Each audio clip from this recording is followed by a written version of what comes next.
Oke, assalamualaikum warahmatullahi wabarakatuh. Kembali lagi pada saya Muhammad Muftahul Zidan. Jadi di sini saya akan melanjutkan ke bab 10 ya teman-teman. Untuk materi bab 10 ini kita membahas routing. Nah, untuk routing terdapat konsep dan klasifikasi routing. Kita masuk ke konsep routing. Nah, jadi routing itu diibaratkan sebagai kantor pos yang bekerja untuk mencari rute terbaik dalam pengiriman paket. Nah, routing dapat didefinisikan sebagai proses melewatkan data dari satu jaringan ke jaringan lain ya teman-teman. Nah, jadi routing bekerja pada layer 3 networking models. Nah, klasifikasi routing itu dibagi menjadi dua, yaitu static routing dan dynamic routing. Nah, untuk static routing tersendiri itu routing yang dibuat dengan menambahkan secara manual ke routing table ya teman-teman. Nah, jika di dynamic routing itu routing yang dilakukan dengan enable fungsi protokol pada router tersebut, maka secara otomatis router akan mencari jalurnya sendiri. Oke. Nah, untuk dynamic routing itu dibagi menjadi dua, terdapat interior gateway protocol dan exterior gateway protocol. Nah, untuk interior gateway protocol atau EGP itu biasa digunakan pada intra autonomous system routing dan diterapkan untuk mengendalikan dalam satu organisasi atau satu administrasi ya teman-teman. Nah, contohnya itu sekolah atau kampus, perusahaan, dan institusi yang lain. Nah, sedangkan exterior gateway protocol itu digunakan pada inter autonomous system routing dan diterapkan untuk mengendalikan sistem administrasi yang berbeda. Itu kebalikannya, jika interior gateway itu dalam satu organisasi, ini exterior itu beda organisasi ya teman-teman. Oke, contohnya ISP ke ISP, perusahaan ke ISP, atau kampus ke ISP. Nah, di sini untuk protokol EGP itu dibagi menjadi tiga jenis. Yang pertama, distant vector routing protocol, yang dimana ia bekerja untuk mencari titik-titik terdekat. Nah, di sini terdapat RIP versi 1 dan RIP versi 2 dan IGRP ya teman-teman. Oke, untuk jenis yang kedua yaitu link state routing protocol. Ini ia bekerja mencari bandwidth ya teman-teman. Contohnya itu OSPF dan ISIS. Dan yang ketiga itu terdapat hybrid routing protocol. Ini merupakan bekerja dengan dua jenis, distant vector dan link state ya teman, gabungan antara distant vector dan link state. Contohnya yaitu EIGRP. Nah, untuk contoh protokol EGP itu hanya satu, yaitu EIP. Oke, sini kita lanjut ke routing table ya teman-teman. Jadi ketika kita melakukan static routing, maka kita akan melakukannya pada routing table. Nah, jika routing table itu berisi informasi mengenai rute ke jaringan atau network tertentu ya teman-teman. Nah, bisa juga berisi nilai prioritas atau metrik dari masing-masing rute.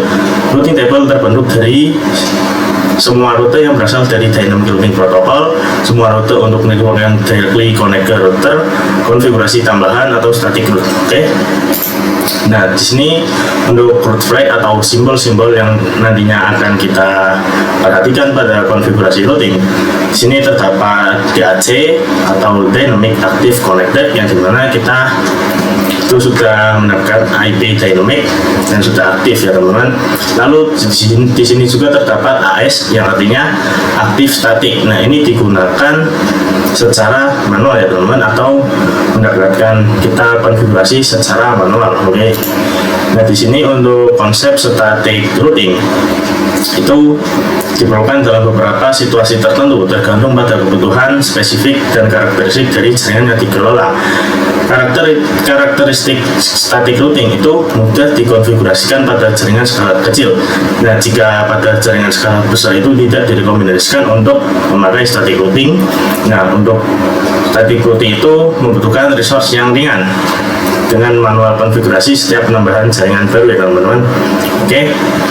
Yang selanjutnya, static routing itu dibuat dengan cara menambahkan jalur manual ke routing table seperti yang tadi saya sampaikan pada routing table ya teman-teman. Nah, pada static route perlu menambahkan parameter routing seperti address dan gateway secara manual ke dalam routing table. Nah, untuk rumus dari static routing itu kita bisa ibaratkan mau kemana dan lewat mana teman-teman. Oke. Untuk materi yang selanjutnya yaitu kita akan membahas studi kasus, yang dimana kita akan static routing dua router ya teman-teman. Kita masuk ke dalam topologinya. Nah, di sini itu saya sudah menyiapkan dua router dan dua PC, yang dimana untuk networknya itu sudah saya bedakan ya teman-teman. Untuk network mengarah ke PC itu menggunakan IP kelas C, dan untuk antara router itu menggunakan IP kelas A ya teman-teman. Nah, jadi di sini nantinya saya akan melakukan konfigurasi routing pada router 1 dan router 2 agar kedua PC ini bisa saling berkomunikasi ya teman-teman. Oke. Di sini langsung saja saya akan mengganti nama terlebih dahulu dengan perintah system identity set name router 1 ya teman-teman. Oke, di sini sudah kita lakukan yang sama pada router 2.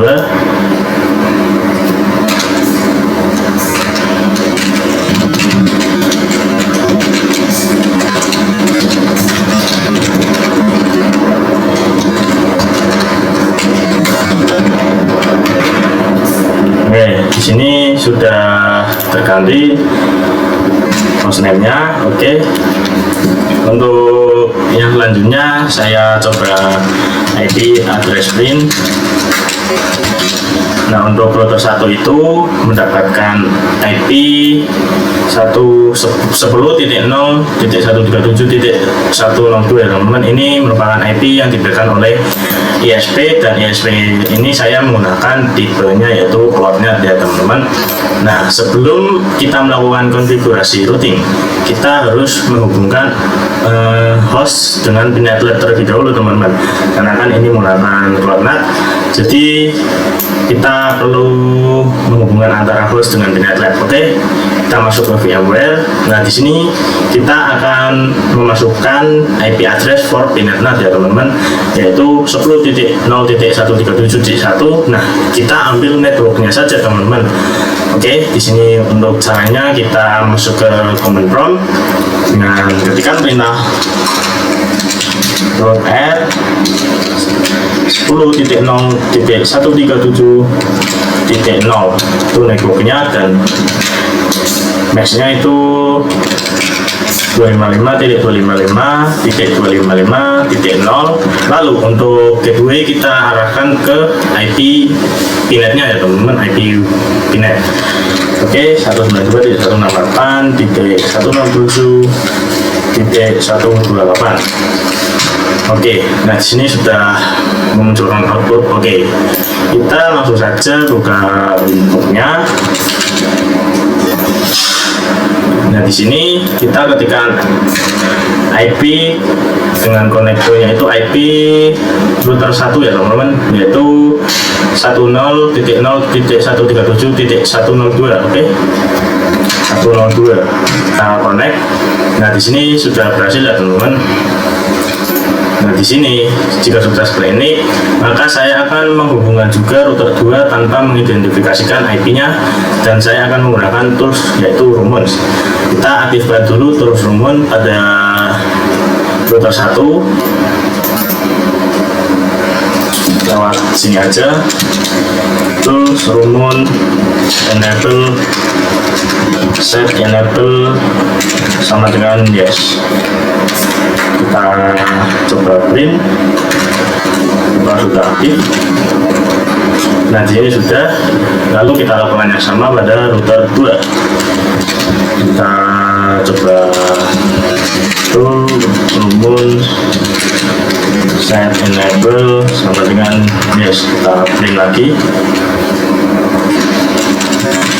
Oke, di sini sudah aktif ya teman-teman. Oke, langsung saja kita masuk ke dalam konfigurasinya. Di sini saya akan coba menghubungkan router 2 melalui via router 1. Kita tunggu. Oke, di sini sudah kita connect. Nah, di sini sudah terdapat dua router, yaitu router 2 itu via router 1, dan ini router satunya. Oke, untuk langkah pertama kita konfigurasi addressing terlebih dahulu pada router 1, yaitu kita mengisi address atau mengidentifikasi address, yaitu mengarah ke PC 1 terlebih dahulu, yaitu 192.168.1.1 ya teman-teman. Oke. Di sini kita masuk ke IP address, kita tambahkan 192.168.1.1/24. Oke. Untuk headernya kita ubah menjadi header 3 yang mengarah ke PC ya teman. Oke. Lalu saya akan menambahkan yang mengarah ke router 2 dengan IP 10.10.1/24 dengan header 2 mengarah ke router. Oke, baik. Nah, jika sudah, kita konfigurasikan yang sama pada router 2, yaitu mengarah pada PC 2, yaitu 192.168.2.1. Kita masukkan addressnya. Saya masukkan ke yang router 1 terlebih dahulu, 10.10.2/24 dengan header 1. Kita tambahkan juga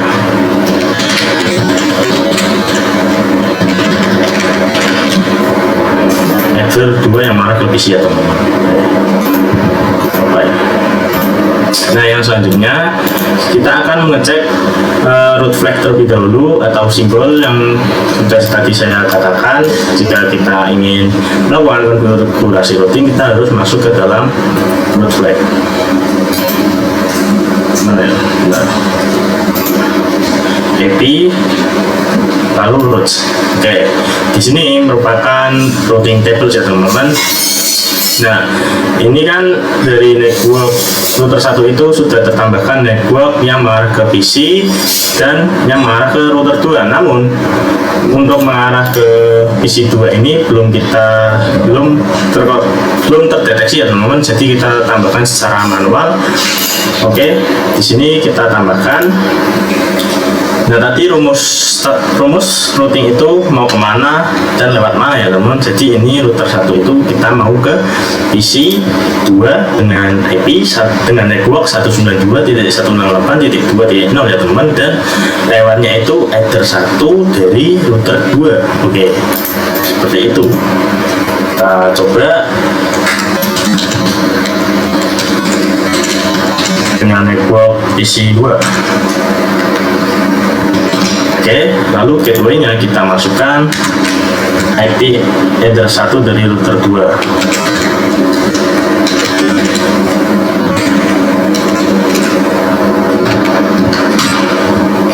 Oke, di sini sudah tertambahkan dengan keterangan AS, yaitu aktif statik ya teman-teman. Oke, yang selanjutnya pada router 2 itu saya cek lebih dahulu. Nah, untuk router 2 itu mengarah ke PC 1 belum ada ya teman-teman, sama seperti tadi router 1. Nah, kita tambahkan juga untuk router 2 nya kita tambahkan network yang mengarah ke router 1, yaitu 1.0/24, dan gateway-nya kita isikan. Kita akan melewati header 2 dari router 1, yaitu 10.10.10.1/24. Oke, kita enter. Nah, jika sudah seperti ini, maka keterangannya akan aktif statik ya teman-teman. Nah, untuk langkah yang selanjutnya kita akan melakukan addressing pada PC 1 dan PC 2. Oke, kita nyalakan terlebih dahulu dan kita akan memasukkan IP dengan perintah IP 192.168.1.2 dengan gateway 192.168.1.1. Oke, kita tunggu.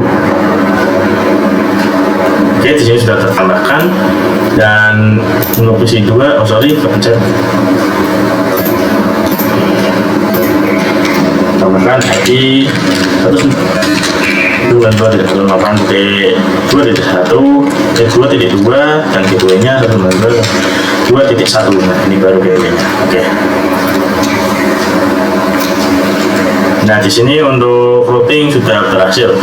Oke, kita coba ping ke PC 1. Oke, di sini berhasil ya teman-teman, yang artinya konfigurasi routing sudah berhasil. Kita lanjut ke materi yang berikutnya. Oke, untuk materi yang selanjutnya kita akan membahas static kasus static routing 3 router.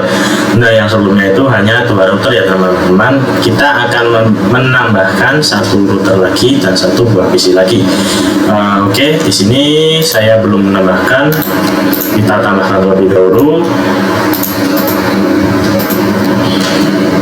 Di sini kita berikan nama router 3.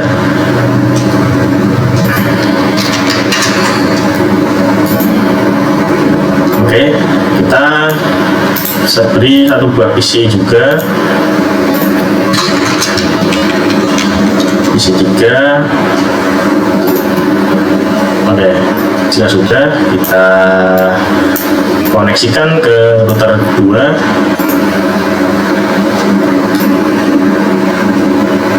Di sini kita koneksikan ke PC.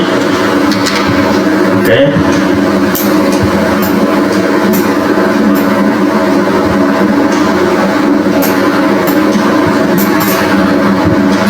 Untuk video pengeditan dari IP saya skip ya teman-teman. Di sini saya sudah mengidentifikasikan IP-nya. Jadi untuk router 2 mengarah ke router 3 itu kita ubah networknya menjadi 10.20.20 ya teman-teman. Yang dimana nantinya ini akan berbeda network dari router 1 hingga router 3. Oke, di sini saya akan coba nyalakan terlebih dahulu. Untuk router di sini seperti biasa kita mengenablekan tools room-nya terlebih dahulu ya teman. Oke, di sini saya login. Kita tunggu sebentar.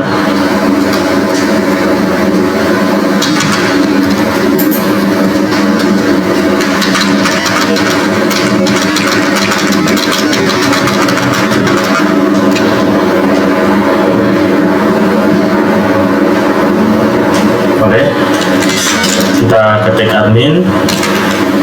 Dan untuk password saya kosongin aja. Kita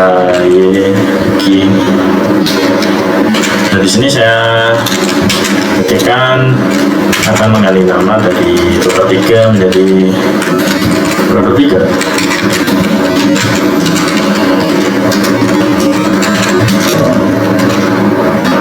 Oke. Nah, di sini jika sudah kita aktifkan remote, set enable sama dengan yes. Oke. Jika sudah kita aktifkan untuk fitur remote, kita menuju ke router 1 dan new inbox, lalu connect to remote lagi.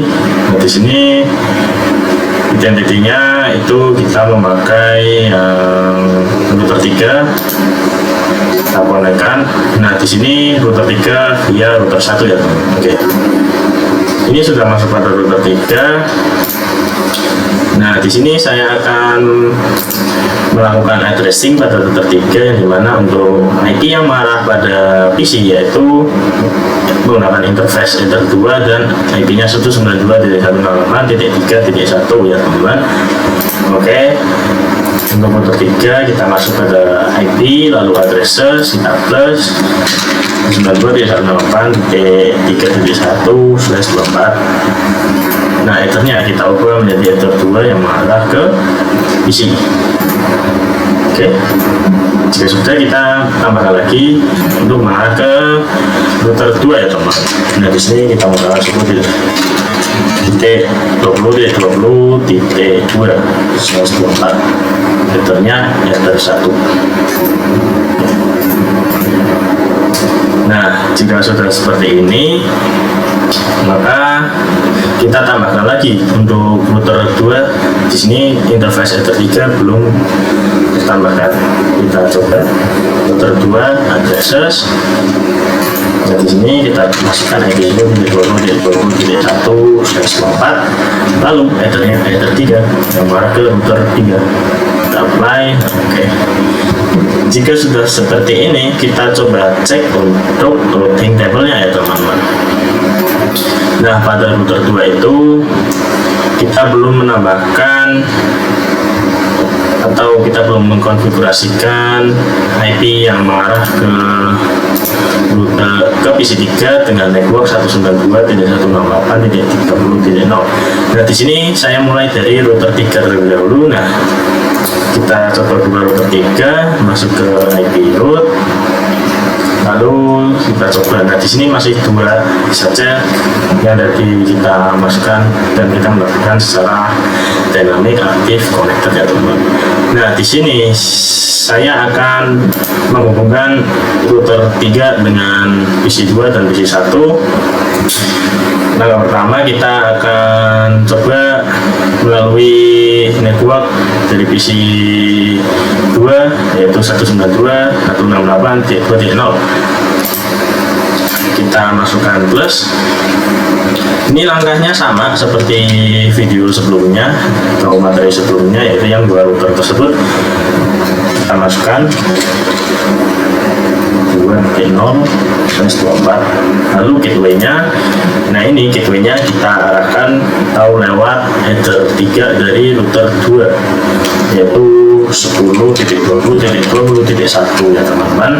Oke, jika sudah kita apply dan oke.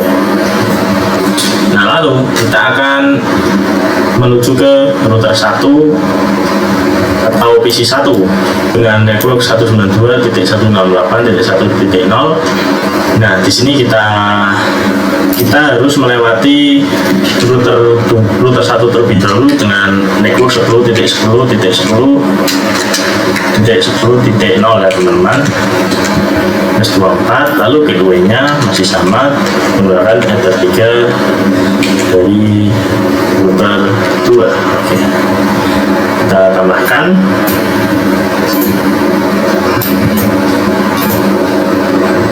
Oke. Sini sudah tambahkan 2. Nah, satu lagi kita mengarah ke PC-nya. 1.0 lalu S24, gateway-nya kita arahkan sama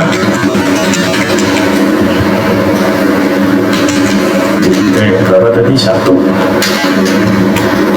Oke, kita apply. Nah, oke. Nah, di sini jika sudah pada router 3, maka kita lakukan pada router 1 dan router 2 agar dapat terhubung ke router 3 dan PC ya teman-teman. Oke, kita masuk pada router 1 terlebih dahulu deh. Oke, di sini untuk router 1 kita hanya perlu atau kita langsung saja menuju ke IP network dari PC1 ya, PC3. Oke. Kita arahkan ke PC3 yaitu 192.168.3.0. Nah, gateway-nya kita melalui header 1 dari router 2 ya teman-teman. Oke, kita masukkan 10.10.10.2/24. Oh, tidak usah kasih slash. Oke. Sini kita slash local. Apply dan kita oke. Nah, lalu kita akan menambahkan lagi yaitu 10.10.20.20.0. Ini merupakan network dari router 2 dan 3 yang mengarah ke PC3. Oke. 4, lalu di sini gateway-nya masih sama 10.10.10.2. Oke, jika sudah kita apply dan kita oke. Nah, jika sudah seperti ini maka sudah terambahkan ya teman-teman dengan simbol AS atau aktif statik. Kita lanjut ke router 2 nya. Router 2 kita hanya perlu menambahkan yang mengarah ke PC3. Oke. 3.0 dan gateway-nya kita arahkan ke header 1 dari router 3 10.20.20.2. Oke. Jika sudah, kita apply. Nah, jika sudah, kita coba langsung saja uji atau kita addressing pada IP PC 3 terlebih dahulu dengan IP 192.168.3.2 dengan gateway 192.168.3.1. Oke, saya coba ping kembali ke PC 2 dengan IP 192.168.2.2. Oke, di sini TTL ya teman-teman, yang artinya konfigurasi static routing kita sudah berhasil. Kita coba ping 192.168.1.2 mengarah ke PC 1. Oke, konfigurasi routing kita sudah selesai. Kita lanjut ke materi yang berikutnya. Oke teman-teman, kita lanjut ke materi yang berikutnya, yaitu static routing WAN internet ya teman-teman. Jadi di sini saya sudah menambahkan sebuah router baru lagi, yaitu router 4 dan PC 4, di mana router 4 ini sudah terkoneksi ke router 3, 2, dan 1. Itu pun kayaknya oke. Kita akan mengkonfigurasikan agar si router 2, 3, 4 ini terhubung ke internet. Nah, pada defaultnya itu hanya router 1 yang terhubung ke internet karena tersambung ke ISP ya teman-teman. Dan di sini kita menggunakan default router. Kita masuk ke dalam router 2 terlebih dahulu, lalu kita masuk ke menurut. Nah, di sini sudah menurut ya teman-teman. Kita tambahkan saja untuk DSD address kita 0 seperti ini. Nah, untuk gateway kita arahkan pada header 2 router 1 yaitu 10.10.10.1 ya teman-teman. Oke. Apply dan oke. Nah, pada router 3 sama kita tambahkan gateway-nya, yaitu untuk router 3 itu gateway mengarah ke header 3 router 2 yaitu 10.20.20.1. 10.20.20.1. Oke. Kita apply. Oke. Untuk router 4 juga sama. Untuk DSD address kita 0, pada gateway-nya kita tambahkan 10.30.30.1. Ini merupakan IP dari router 3 dengan interface Ethernet 3. Oke, kita apply dan oke. Nah, di sini kita kembali. Lalu pada router 1 kita perlu mengaktifkan firewall NAT. Nah, di sini saya sudah mengaktifkan firewall NAT-nya. Kita klik dengan channel-nya itu SRC NAT, lalu out interface header 1 yang mengarah pada ISP ya teman-teman. Lalu untuk action kita pilih masquerade. Oke, kita apply dan oke. Lalu kita uji dengan router 2 terlebih dahulu. Kita ping 808. Nah, di sini TTL ya teman-teman. Coba kita set DNS dari 88 dengan daerah IP DNS set server 8.8.8. Oke, kita coba ping google.com. Ini adalah domain dari IP tersebut. Dan di sini TTL ya teman-teman. Kita coba pada router 4. Nah, ping 888. Oke, TTL juga. Pas DNS-nya. Sorry. Oke, kita coba ping domain. Oke, di sini data ya teman-teman. Jadi untuk konfigurasi routing web internet sudah berhasil. Mungkin itu saja, kita lanjut ke materi yang berikutnya. Materi yang selanjutnya yaitu dynamic routing. Jadi routing dinamis itu merupakan salah satu cara untuk mendistribusikan suatu routing table secara otomatis ya teman-teman. Hal ini terjadi untuk memudahkan perubahan dan ekspansi saat memiliki jaringan yang sudah terlalu besar. Seperti yang tadi saya sampaikan di sini, untuk dynamic routing itu memiliki protokol yaitu IGP dan IGP. Nah, untuk protokol IGP itu saya akan membahas OSPF terlebih dahulu ya teman-teman. Oke. Oke, jadi OSPF itu singkatan dari Open Source First adalah salah satu protokol routing dinamis pada kategori IGP dengan algoritma Link State Protocol atau LSR. Nah, untuk OSPF tersendiri itu sudah support IPv4 dan IPv6 dengan versi 2 dan versi 3. Konsep cara kerjanya adalah mencari router tercepat berdasarkan bandwidth, delay, dan load. Oke, untuk rute yang dipilih itu sesuai kecepatan. OSPF merupakan protokol routing yang menggunakan konsep hierarki routing. Nah, jadi OSPF itu tujuannya memecah topologi jaringan menjadi unit-unit yang lebih kecil atau area untuk mengurangi overhead protokol routing dan meningkatkan efisien perubahan. Jadi OSPF itu terbagi menjadi 4. Di sini terdapat backbone area 0. Area ID 0.0.0 itu bertanggung jawab untuk mendistribusikan informasi routing antara non-backbone area. Nah, semua sub area itu harus terhubung dengan backbone secara logikal. Yang kedua, terdapat standar atau default area merupakan sub area dari area 0. Nah, area ini menerima LSA intra area dan inter area dari APR yang terhubung dengan area 0 atau backbone area ya teman-teman. Yang selanjutnya itu terdapat sub area. Nah, ini bisa dikatakan area yang paling ujung. Nah, area ini tidak menerima advanced external route atau digandingkan dengan default route ya teman-teman. Untuk yang terakhir itu terdapat khusus tapi area. Dan ini start area yang tidak menerima external route atau bisa digandingkan default route dari area lain, tetapi masih bisa mendapatkan external route dari router yang masih dalam satu area. Oke, mungkin itu saja untuk pengenalan OSPF. Kita lanjut ke materi yang berikutnya. Di sini untuk materi yang terakhir yaitu OSPF redistribusi default route ya teman-teman. Jadi yang dimana nantinya kita dapat menambahkan default route secara otomatis menggunakan redistribute default route. Oke.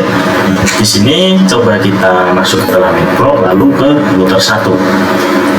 Kita perbesar saja di sini. Pertama kita masuk pada routing lalu OSPF. Kita masuk bagian intense, kita klik 2 kali pada default ini ya teman-teman. Dan di sini kita fokus pada redistribute default route. Nah, di sini terdapat berbagai macam pilihan, terdapat always dan if install. Nah, jika if install itu ketika si router ini sudah memiliki default route, nah maka itu langsung dilakukannya redistribute route ya teman-teman. Nah, jika always itu ketika si router belum memiliki default route, maka secara otomatis redistribute itu menambahkan default route gitu. Nah, habis itu semua router 2, 3, dan 4 itu yang tadi sudah saya konfigurasikan secara manual, maka akan mendapatkan default route secara otomatis ya teman-teman. Kita pilih yang install aja. Jika sudah, kita apply lalu oke. Nah, maka nantinya si router 2, 3, dan 4 itu mendapatkan default route secara otomatis. Mungkin itu saja untuk materi dari routing ya teman-teman.